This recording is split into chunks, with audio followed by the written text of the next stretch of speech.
Welcome to this DelfStack tutorial video. In today's tutorial, we will learn how to wrap text in Draw.io.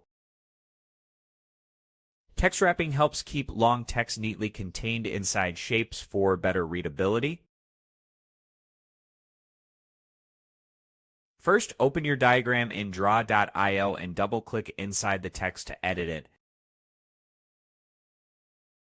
If needed, make sure the shape is selected so the formatting options are available. Next, go to the right-hand panel and click on Text.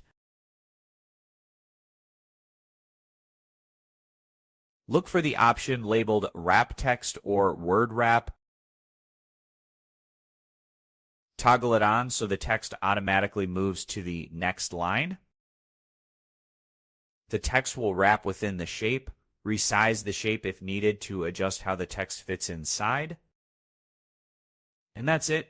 We just learned how to enable text wrapping in Draw.io, so text fits neatly inside shapes. Thanks for watching, and don't forget to check out the next DelfStack tutorial video.